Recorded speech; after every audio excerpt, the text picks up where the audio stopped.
All right. So I'm. Hey, hello. My name is Devin Pryor. I'm going to be talking about the Battle of Little Bighorn, or as some people like to call it, Custer's Last Stand. Spoiler alert. This is where fucking Custer gets got. He gets got. And it, according to every article I read and every video I watched, it is, quote, one of America's greatest defeats. The most crushing defeats. Quote, it is one of the most crushing defeats in American history. That's the real quote right there. So this shit went down on June 25th. It lasted a little bit about a day. So June 25th to June 26th in 1876. That's 100 years after the quote-unquote founding of America for the boys back home. And this was, it was essentially Lieutenant General George Armstrong Custer. I fucking hate that name. And about 600 boys from the U.S. 7th Cavalry. Hold for train. Hold, waterfall for train.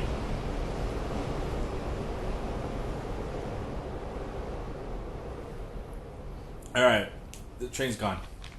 So, it's Lieutenant Colonel George Armstrong Custer, and about 600 of his boys in the 7th Cavalry Regiment, and they're marching west to take care of some Indians that have been pretty fucking resistant and pretty stubborn about giving up their land. Because, like, no shit, they found America 100 years ago, but, like, we've been there for fucking ever anyway, so, like, whatever. It was after it's during the American Indian War, because it's after the Civil War, because fucking Custer did a bunch of stuff during the Civil War, and, like, he was actually, fun fact, he was the bottom person of his class at, West Point? Is it West Point? West Point.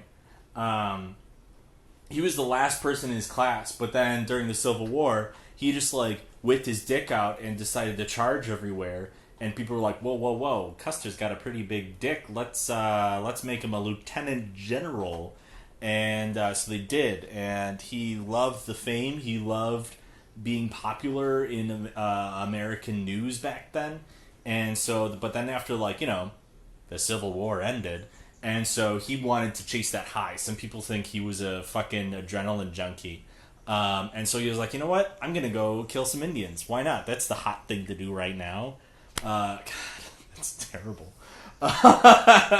And so this guy, he goes and, like, does a bunch of shit out west. And reports come in that there's this huge fucking, this huge nation, village of Indians tromping around out west, following their food source. It's quickly dwindling because it's buffalo, and they were hunted to almost extinction, and they're just trying to, like, live their life and not be pushed to another reservation that they keep on getting pushed back to. And so the U.S. government's like, Custer, go get him, yeehaw! And so Custer's like, fuck yes, finally, so, another thing to get my adrenaline going, to get my dick hard, go and kill Indians. And so he goes out to Montana, and this band of Indians is huge, thousands. I think it's like over 5,000 plus, 5,000 plus Indians are making up this village, and they're being led by none other than Sitting Bull and Crazy Horse, two of the most famous Indians in every history. Or I guess you should be saying Native Americans during this whole thing. No, fuck it, Indians. When I say Indians, I mean Native Americans. And it's okay because I'm Native American. There you go. I'm Indian. I am part Blackfoot, so it's okay that I say these things that I do. I get a free pass. And so this huge combined tribe of the Lakota, the Sioux, Cheyenne, and Arapaho. Where are my notes? Oh, Arapaho. Indians are all, like, gang together, and they're just trying to survive. Meanwhile, by the way, okay, so this is 1876. Just to give you a time frame of what the fuck is going on here, like last month before this battle of Little Bighorn, this guy Nicholas Ottoman, oh no, his name's just Otto. Just kidding. Nicholas Otto patents a 4-cylinder engine because that's like automobiles. That's not where it comes from, but I thought it was funny.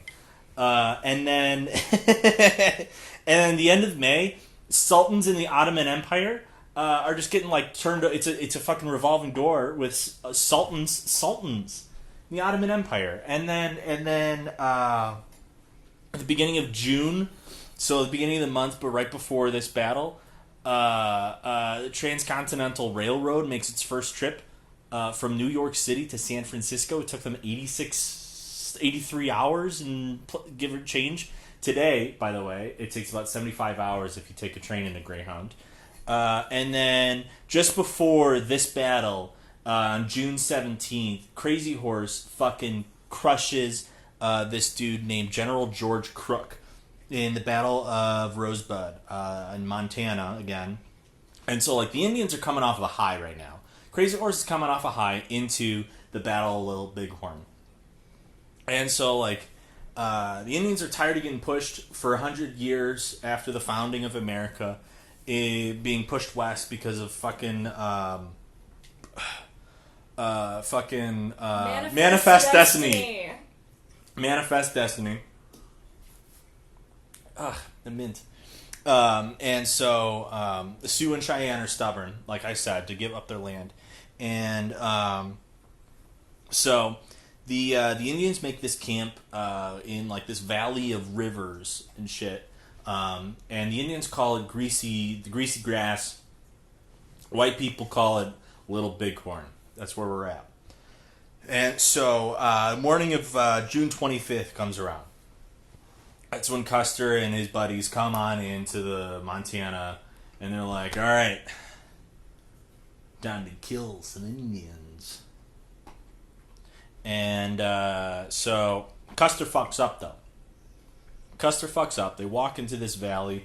It's this place that's filled with hills and valleys, and it's very, like, terrible terrain to run a whole army. And Custer fucks up because he splits his 600 guys into 3. I don't know if it's even or not, but we're going to call it even. And so, like, Custer takes his portion, his third, and he takes them up some bluffs and goes by this river. He's kind of got the high ground, just like Obi-Wan. But he doesn't win this time. The high ground is not the best advantage because the Indians know the land. And so once he's up on that cliff, he's like, oh, fuck. We are so outnumbered, outgunned, out-ammoed. I got to send word for some backup. And so we send some little bitch to get some more men and guns and ammo. And, but too late, dude. He's fucking crushed. And, like, the Indians know the land. They ambush him. Custer's no longer fucking on the attack. He's on the defense. And his little men are hiding behind their dead horses. They're dead horses for cover. And the Indians are like, ha! You think that's gonna help you? Dodge this, you casual. And so they take their arrows and fucking shoot them over their dead horses to hit them, to kill them still. And so, like, the Indians are attacking them up the hill, and because they know the lay of the land, because, like, it's their fucking land. It's their fucking land. And then they don't hear any more guns. They're like, those boys are quiet up there. Let's go kill them. Let's go fucking murder them. And so they do. They run up the hill. They charge. They kill them all. And Custer's like there trying to fight the Indians with his heart on because he loves the adrenaline.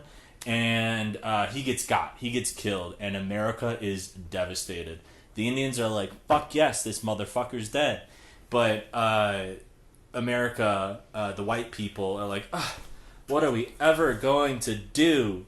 Well, unfortunately, what they do is they just send a much larger army to go deal with these Indian villages that's been traveling and just trying to survive off their land that was theirs already.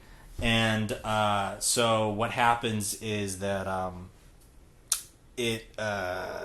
the U.S. government sends a huge army, fucking crushes everything. Sitting Bull, who's this great dude, flees to Canada, but only to later in like 1886 or something like that. He goes and joins Buffalo Bill's Wild West show, and like kicks it with Annie Oakley, but that's a whole different story. And then like a year after the victory at Sitting Bull at Little Bighorn, Crazy Horse surrenders in Nebraska and winds up getting killed by a bayonet wound, and like the white people didn't help him out. So like tragic, sad ending. Obviously, we all know how this ends with the tiny little reservations that the Indian people get. But this is declared the Plains Indians' greatest victory in history. And apparently, these folks, these military folk, just study this battle forever, because it was just such a either a military fuck up or it was a military win, depending on how you want to talk about it. And guess what? There wasn't that much notes. Hold for train! Waterfall for train.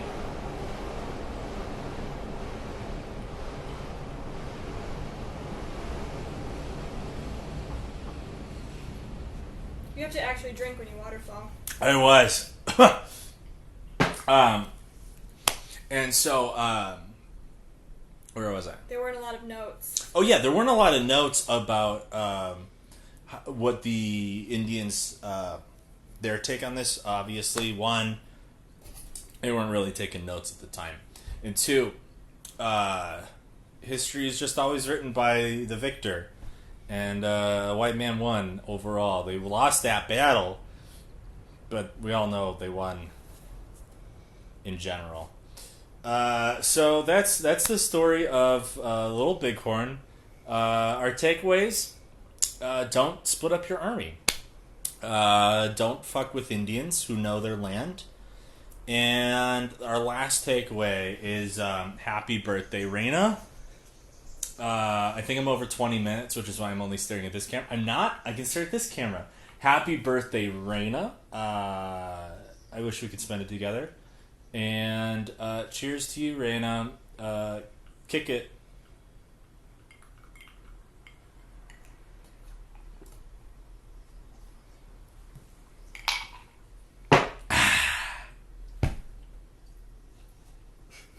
Bon appetit.